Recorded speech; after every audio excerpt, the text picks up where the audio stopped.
आज के वीडियो में हम लोग देखेंगे रिप्रोडक्शन में कंट्रासेप्शन, ठीक है, मेथड ऑफ बर्थ कंट्रोल कह सकते हैं इसको। बहुत सारे कंट्रासेप्शन पिल्स भी होते हैं, बहुत सारा मेथड है जिसको हम लोग यूज करते हैं। तो यहाँ पे रिप्रोडक्शन में हम लोग जो पढ़ेंगे वो पढ़ेंगे बर्थ कंट्रोल, अनवांटेड प्रेगनेंसी से हमारा कैसे बचा जाए इसके बारे में हम लोग जानेंगे, ठीक है। बर्थ कंट्रोल समझिएगा यहाँ पे, ठीक है। बहुत सारा आपका मेथड है, तो जिसमें कि पहला जो मेथड है आपका वो है नेचुरल मेथड। क्या है आपका?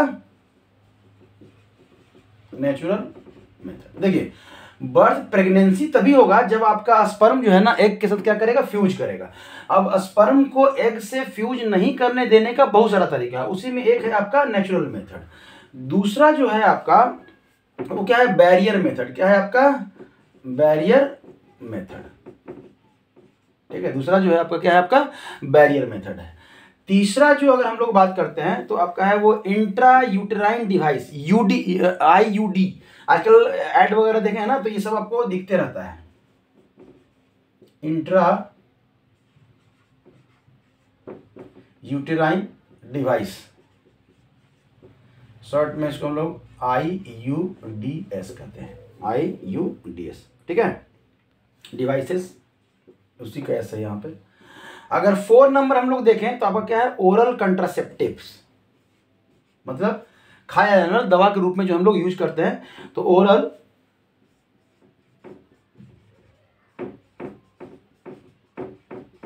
ओरल कंट्रासेप्टिव्स, ठीक है।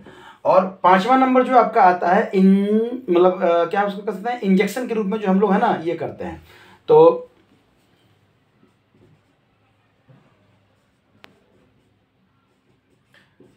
इंजेक्शन तो नहीं कर सकते हैं, इंजेक्टेबल मतलब आपका एक डिवाइस है जो हम लोग विजाइनल ओपनिंग में लगाते हैं, ठीक है। इंजेक्टेबल और एंड कर सकते हैं इम्प्लांट्स,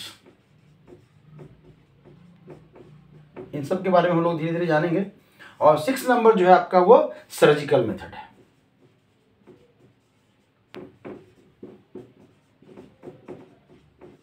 ठीक है, सर्जिकल मेथड से। अब देखिए, इसी पे हम लोग चर्चा करेंगे और इसको जानेंगे क्या है हमारा बर्थ कंट्रोल, मतलब हमारा फ्यूजन कब होगा, जब हमारा मतलब डेवलपमेंट कब होगा, प्रेगनेंसी कब होगा, जब हमारा स्पर्म जो है ना वो फ्यूज करेगा किसके साथ, एग के साथ, ठीक है। तो नेचुरल मेथड में क्या है, नेचुरल मेथड में देखिएगा, ध्यान दीजिएगा यहाँ पे। नेचुरल मेथड की बात कर रहे हैं तो जो पहला जो है हम क्या करेंगे कि हमारा जो कपल्स हैं, मतलब जो मेल और जो फीमेल है, वो अगर क्या कर सकते हैं, इंटरकोर्स भी कर रहे हैं तो वो अपना टाइम याद रखेंगे कब का, पीरियड के 10वें से 17वें दिन। अगर आपका पीरियड, फीमेल का जो पीरियड है उसके 10th to 17th डे में अगर वो ध्यान रखें, अगर उस समय उनका इंटरकोर्स ना हो तो आप प्रेगनेंसी से बच सकते हैं।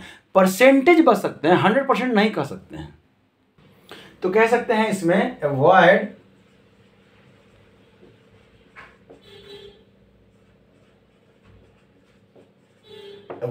इंटरकोर्स ड्यूरिंग, या avoid intercourse during period of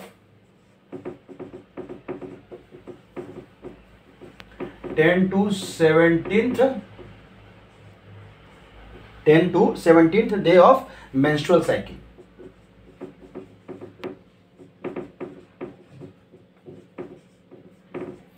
क्यों ऐसा बोला जाता है, तो ये जो 10 to 17th का जो ये डे है, ये ओवुलेशन का टाइम है। क्या है? ओवुलेशन मतलब ओव्यूल एग के मैच्योरेशन का टाइम है। ये जो टाइम है ये 10 to जो 17th है, ये कौन सा टाइम है?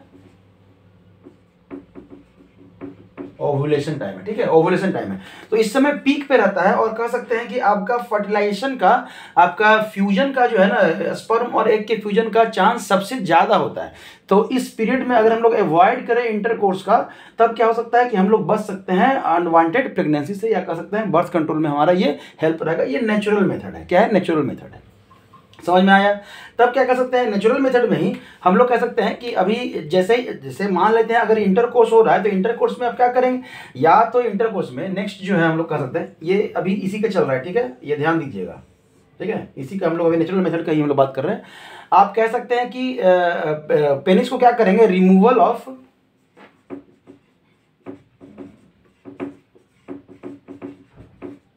ठीक है, रिमूवल ऑफ पेनिस, मतलब इंटरकोर्स हो रहा है उस समय पेनिस को क्या कर देंगे हम लोग, रिमूव कर देंगे। कैसे, फ्रॉम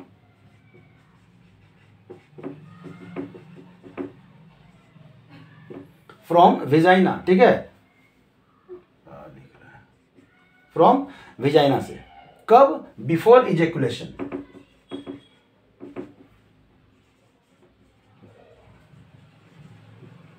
मतलब स्पर्म निकलने वाला हो उसके पहले हम लोग है ना विजाइनल ओपनिंग से क्या करेंगे, पेनिस को बाहर कर लेंगे। तो जो स्पर्म निकलेगा वो क्या निकलेगा, बॉडी के बाहर निकलेगा, तो उसमें आपका फर्टिलाइजेशन होने का चांस 0% है, उसमें तो फिर है ही नहीं, कहने का मतलब। तो इस तरह से हम लोग है ना बच सकते हैं आपका किससे, नेचुरल मेथड का यूज करके अनवांटेड प्रेगनेंसी से, ठीक है। तब आता है हमारा बैरियर मेथड। बैरियर मेथड में क्या है जरा देखते हैं हम लोग। बैरियर मेथड में हम लोग कह सकते हैं कि fusion of sperm and egg, या ओव्यूल कह सकते हैं, ovule, fusion of sperm and egg या ओव्यूल्स बाय बैरियर। अब देखिए बैरियर जो है ना वो मेल और फीमेल दोनों के लिए आता है। तो बैरियर जो है उसमें आपका क्या क्या आ गया, उसमें आपका जो पहला आ गया वो हो गया कॉन्डोम हो गया। दूसरा जो हो गया आपका क्या हो गया, अभी कॉन्डोम क्या है, तो एक रबड़ का थिन, एक रबड़ कैप कह सकते हैं, जो रबड़ का बना होता है। किसका बना होता है, रबर का बना होता है, ठीक है। वो वेजाइना और मतलब मेल और फीमेल दोनों के लिए बना होता है, ठीक है। तो मेल और फीमेल दोनों के लिए बना होता है। तभी आप क्या कर सकते हैं, ये जो कॉन्डोम है आप यहाँ पे कह सकते हैं कि ये मेल के लिए भी होता है और ये फीमेल के लिए भी होता है। किसके लिए होता है, मेल और फीमेल दोनों के लिए होता है। अब अगर मेल की बात करें तो इसको जो हम लोग यूज करते हैं वो कहाँ यूज करते हैं, तो पेनिस के ऊपर यूज करते हैं। और अगर फीमेल की बात करें तो इसको हम लोग कहाँ यूज करते हैं, तो विजाइना में, और विजाइना में भी कहाँ, आपका जो सर्विक्स है वहां पे, ठीक है। एक थिन इस तरह का स्ट्रक्चर होगा, अगर आप देखेंगे तो इस तरह का स्ट्रक्चर आपका नजर आएगा, ठीक है। ये मेल के लिए है जो हम लोग पेनिस पे यूज करते हैं। और अगर फीमेल की बात करें तो ये कुछ इस तरह से आपको यहाँ पे इस तरह से दिखेगा ऑलमोस्ट। और बहुत सारे कंपनी का आप ऐड वगैरह भी देखते रहते होंगे अपना टीवी पे ये करके। तो ये जो है कॉन्डम, ये फिजिकल बैरियर ही कर सकता है, ये बैरियर मेथड है। अभी क्या होगा कि इंटरकोर्स के समय अगर मेल का जो स्पर्म है वो इजेकुलेट हो भी गया विजाइना में, तो वो होगा कहाँ, एक्चुअली में इस कैप में होगा। इस कैप को फिर हम लोग आसानी से क्या कर सकते हैं, रिमूव कर सकते हैं इसको हम लोग आसानी से।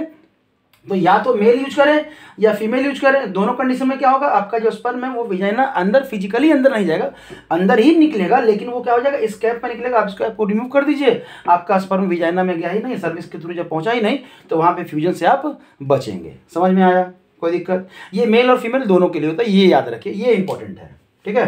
तब क्या है आपका, तब है डायफ्रैगम यूज करते हैं हम लोग। दूसरा जो है आपका डायफ्रैगम, ये भी रबड़ का बना होता है, जो कि आपको स्पर्म को विजाइनल ओपनिंग में जाने से क्या होता है, ये रोक लेता है। और क्या होता है आपका, कुछ क्रीम होता है, क्या होता है, स्पर्मिसाइडल क्रीम होता है।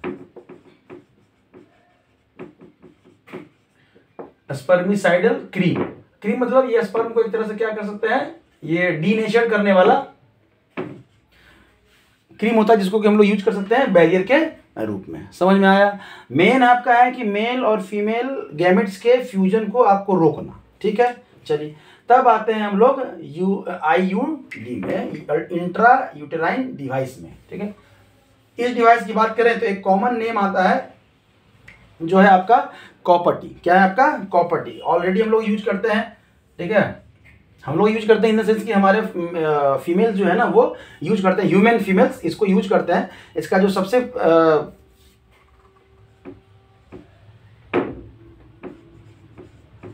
कॉपर टी, इसका जो शेप होता है, कॉपर टी लिखा गया, कॉपर का एक मेटल का इस तरह टी शेप का बना ही होता है। टी शेप का क्या है ना, ये बना ही होता है। और यहाँ पे जो कह सकते हैं ना एक धागा लगा होता है, इस तरह से धागा लगा होता है। और ये जो है ना ये इस तरह से मतलब ये ऐसे मुड़ा हुआ रहता है, मतलब इस तरह से रहा, ठीक है। और सॉरी ऐसा रहेगा, ऐसा, और जब इसको हम लोग इंजेक्ट कर देंगे और सीधा करेंगे ना, तो फिर वो सीधा हो जाएगा, स्ट्रेट हो जाएगा, फिर ऐसे नहीं मुड़ेगा, फिर ये सीधा ही रहेगा। और ये विजाइनल ओपनिंग में क्या है ना, फिक्स कर दिया जाता है, लगा दिया जाता है, इम्प्लांट कर दिया जाता है, ठीक है। तो कह सकते हैं कि दिस डिवाइस आर, आप यहाँ पे कह सकते हैं device are implants into vagina, ठीक है। वेजिना में क्या कर दिया, इम्प्लांट कर दिए, कोई दिक्कत। अब ये रोकता कैसे है, तो ध्यान दीजिएगा यहाँ पे, ये क्या करता है, इंक्रीज करता है, इंक्रीज फैगोसाइटोसिस। अब फैगोसाइटोसिस इंक्रीज करने का मतलब आपका क्या है ना, फैगोसाइटोसिस क्या करता है, स्पर्म को मारता है, ठीक है। फैगोसाइटोसिस ऑफ स्पर्म को खाने वाला या मारने वाला बैक्टीरिया क्या ना इंक्रीज कर जाता है। तो यहाँ से आपका जो स्पर्म अगर रिजेक्ट भी हुआ तो क्या हो गया, वो रुक गया। या क्या करता है, जब वो यहाँ ओपनिंग पे, जैसे ये था ना ओपनिंग आपका, यहाँ पे आपका ये इस तरह से, यहाँ पे दिखाई नहीं देगा,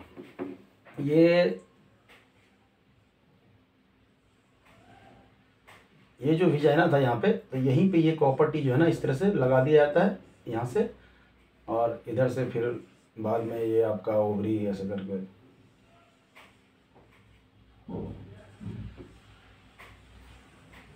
ठीक है, ये इस तरह,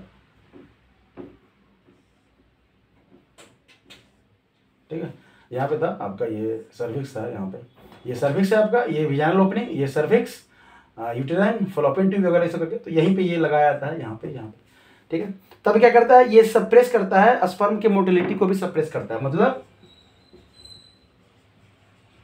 सप्रेस मोटिलिटी ऑफ स्पर्म्स की मोटिलिटी को सप्रेस करता है, मतलब वो जितना दूर तक जा सकता है उतना दूर तक जाने नहीं देता है, एक बैरियर के रूप में इसको रोकता है, जिसके कारण हम कह सकते हैं कि आपका क्या है, स्पर्म जो है ना ओव्यूल तक नहीं पहुंच पाता है, या एग तक नहीं पहुंच पाएगा, तो वहाँ फर्टिलाइजेशन नहीं होगा, ठीक है। कोई दिक्कत, समझ में आया। तो ये रहा आपका इंट्रा यूटेराइन डिवाइस। अब है आपका ओरल कंट्रासेप्टिव्स। ओरल कंट्रासेप्टिव बहुत सारा आपका पिल्स के रूप में जो है ना आपके मार्केट में अवेलेबल भी है, जिसमें हम लोग यूज करते हैं किसके लिए, बर्थ कंट्रोल के लिए। यहाँ पे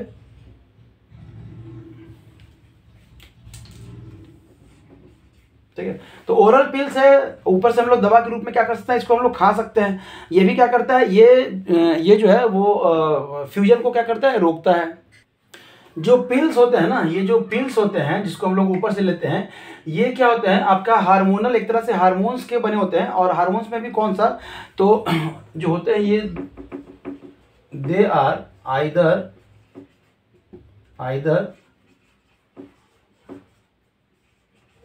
प्रोजेस्टेरॉन, ठीक है, प्रोजेस्टेरोन, ठीक है, प्रोजेस्टेरोन, और या फिर क्या होता है आपका एस्ट्रोजन होता है, क्या होता है, एस्ट्रोजन।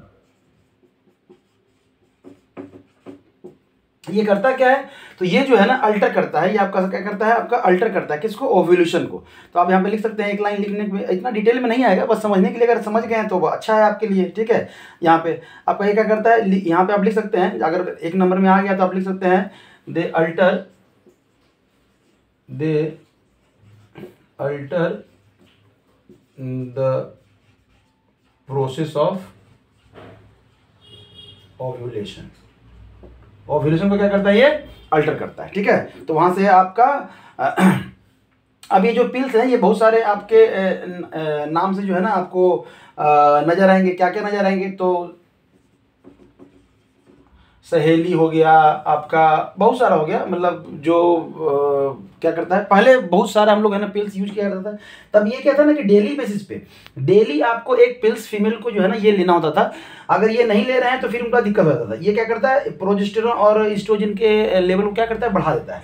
और ये जब लेवल को बढ़ा दिया तो आपका जो ओव्यूलेशन है वो अल्टर हो गया।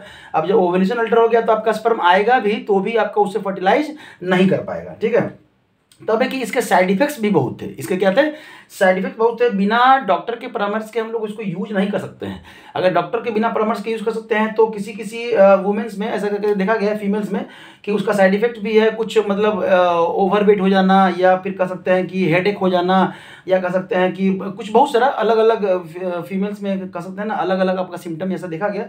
तो इसके बहुत साइड इफेक्ट्स भी हैं इस पिल्स के, तो बिना डॉक्टर के परामर्श के हम लोग ले भी नहीं सकते हैं। बस ये इसका काम क्या है, केमिकल है, ये कह सकते हैं कि केमिकल मेथड में आपका यूज होता है। तो कहीं कहीं लिखा रहता है ना, ओरल कंट्रासेप्शन को आपको केमिकल मेथड लिखा रहता है। क्या लिखा रहता है? Chemical method. तो वही सेम ही चीज़ है। आप केमिकल मेथड मतलब केमिकली जो है ना आप जो यूज कर रहे हैं। अब है कि पहले वो डेली लेना होता था 21 डेज तक, एक 30 का जो है ना इस तरह से गोली एक तरह का टैबलेट बना रहता था।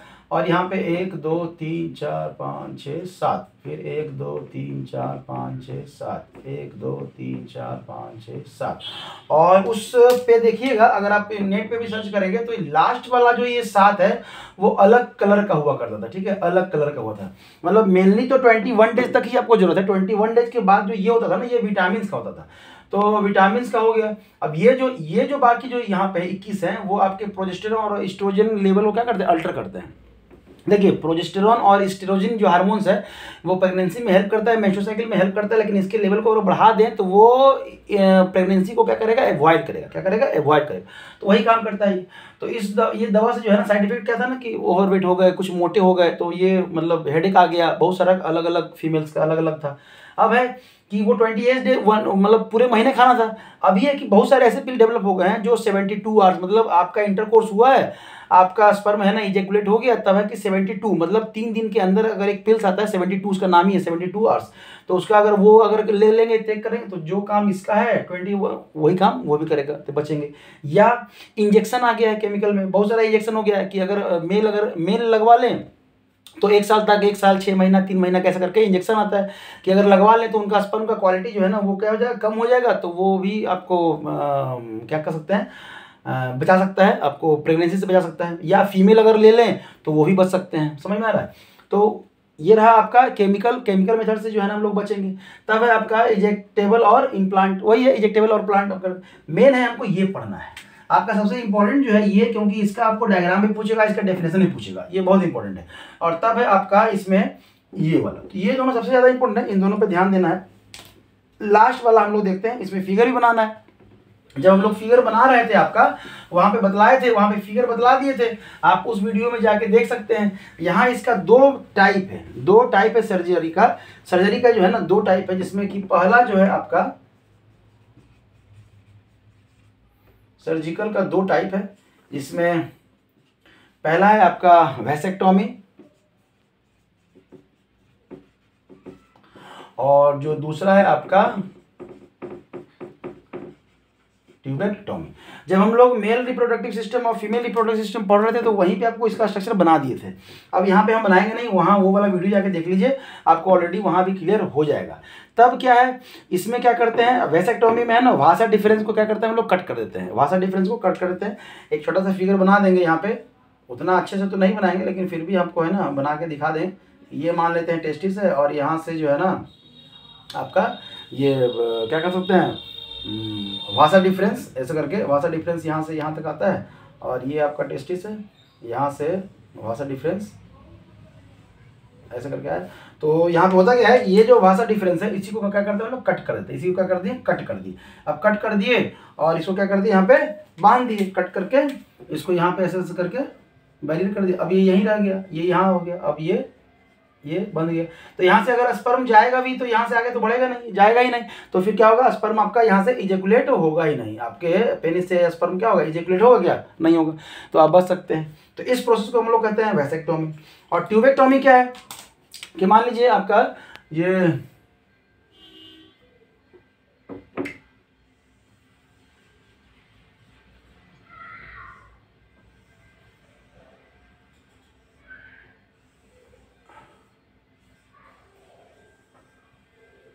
ज़्यादा अच्छा तो नहीं है यहाँ पे, अब इतना हड़बड़ी में लोग बना रहे हैं, ऐसा करके ध्यान दीजिएगा।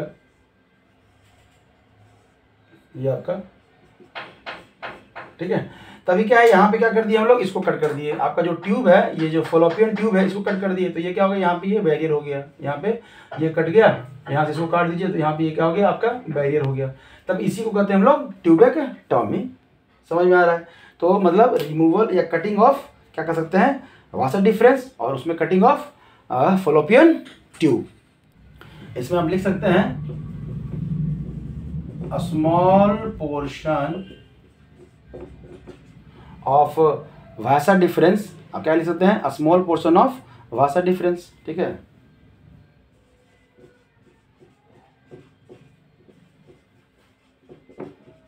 रिमूव क्या होता है, रिमूव, स्मॉल पोर्शन वासा डिफरेंस में क्या हो गया, आपका रिमूव हो गया। तब क्या है, स्पर्म आपका यहाँ पे स्क्रोटम से यहाँ पे आगे बढ़ेगा ही नहीं बढ़ेगा। ठीक है, और इसकी अगर हम लोग बात करें तो स्मॉल पार्ट ऑफ क्या कर सकते हैं, फॉलोपियन ट्यूब।